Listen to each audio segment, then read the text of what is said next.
Jackson 360, let's talk about what is stopping most people from reaching success. And that is simple. It's fear. It's the number one thing. It's fear. People are afraid. Afraid of what? It's a lot of things people are afraid of. People are afraid of winning. People are afraid of losing. Hold on. Did you say of winning? Absolutely. They're afraid of winning. People don't, because most people aren't used to winning, and they've associated all of these things with winning. And so they self-sabotage themselves. They find reasons on why they shouldn't succeed. And it happens unconsciously most of the time. But let's talk about fear for a little bit. So let me give you an example. So imagine you're out with your friends one day, you're out at a bar, everybody's drinking, and everybody's like, you know what, guys, we should go skydiving. And you're like, yeah, let's go skydiving. Yeah, and everybody's kind of drunk, and you're like, let's do it. So everybody's geeked up. You go home later on that night and you get in bed, and now in the middle of the night, you're dreaming, and you just wake up like, oh my God, did I actually say I'm going to go skydiving? Like, and you have this moment where you're like, oh, I can't believe it. I no, maybe they're just joking. Everybody was just drunk. We're not going to really do it, right? And so now the next morning you wake up and you're waking up and you get out the bed and you're trying to eat. You really can't eat your food because your stomach is kind of rumbling a little bit, and you're thinking to yourself, there's no way that I'm going to jump out of an airplane today, right? So the whole time you're thinking about this food, and you're thinking about this jump, and you can't do it. And so you say, you know what, these guys are just, why would I jump out of an airplane? This doesn't make sense, And so you go to the place where everyone's going to meet up, and you see, oh, everybody's there. And you're like, okay, all right, let me see. Everybody's here. I didn't think everybody was going to show up, but everybody showed up. Okay. But you know what? You're still not ready to do it. So what happens is, now they're geeked up. You're trying to see if you guys are just going to change their mind at the last minute. And so other people are geeked up and they're saying, yeah, I've never did this before, but my uncle's a police officer. No, he's a Navy SEAL. And my aunt, she's jumped out of planes before. Yeah, we can. And so now everybody's trying to geek themselves up, and you're thinking to yourself like, hold on, are they really serious about to jump out of a plane? There's no way I'm going to do that. And so now finally you get into the plane, and it's your first time doing it. And so you're strapped up to another person.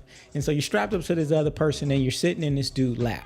So you're already kind of weird because you're sitting in the dude's lap. And so you're uncomfortable, and you're thinking to yourself, and you're trying to make small talk with the guy while you're sitting on his lap. And you're saying, hey, what's up, buddy? So you do this all the time? You normally jump out of planes a lot? How's that? What's that like? And then you're making more small talk with him. And, hey, so you got a family to go back home to, right? You're just checking, making sure this guy is really serious, right? And so now what happens is there's a red, yellow, and a green light. Red, yellow, and the green light. And so now you see the red light go off, and you're thinking like, oh my God, what's going to happen when the light turns green? Okay. And so now what happens is the light turns yellow, and then the light turns green, and all of a sudden, whoosh, the door swings open. And then you realize to yourself, oh my God, I've never been in an airplane where the door was wide open before. And so now if you were smart, you're probably sitting in the back because you're not going to be the first ones to jump out. So you're sitting in the back, and now you're nervous and you're watching, and then it's your time to go. And you and the guy that's behind you, you walk up, and he says, I'm going to count to 3. He says 1, 2, and then he pushes you, and you guys jump off at 2 because at 3, everybody's going to try to hold on to the airplane, right? And stay on. So he pushes you at 3, and then all of a sudden you're flying. And then you have this moment where you realize, you go, it feels like bliss. It feels very good. In fact, you realize this is one of the best feelings that you've ever had. Because even though you're falling, the wind is kind of creating this resistance on your body and your chest. You almost feel like you're flying. It's a peaceful situation. You feel blissful. And now all of a sudden, this is the safest that you've probably ever felt. But think about it. This is the most dangerous position that you've been in the entire time. It's the most dangerous position, but yet you feel the maximum relief and peace at this moment. And then you realize, well, God has created this strange way where you get the maximum relief during the time where there's the most fear.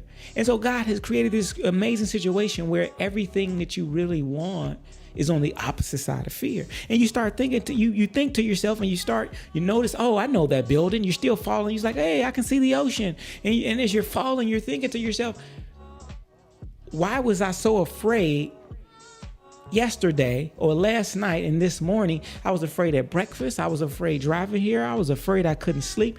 And during that moment, you were not experiencing anything negative, but you had the most fear. But now that you're actually in the mix and you're in the air, you don't feel the fear anymore.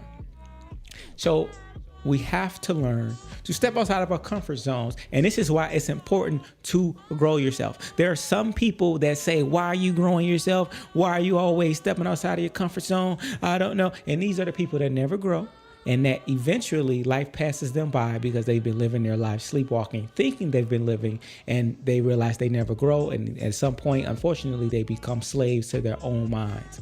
So you want to always be able to grow and step on the other side of fear. And it's a habit. And the more that you do it, the more that you will grow. I'm Jackson 360, your platform partner, your hustling homie. And shout out to everyone who's on the page. Make sure you subscribe and click on the notifications, and make sure you support the business as well. I'll talk with y'all soon. Peace.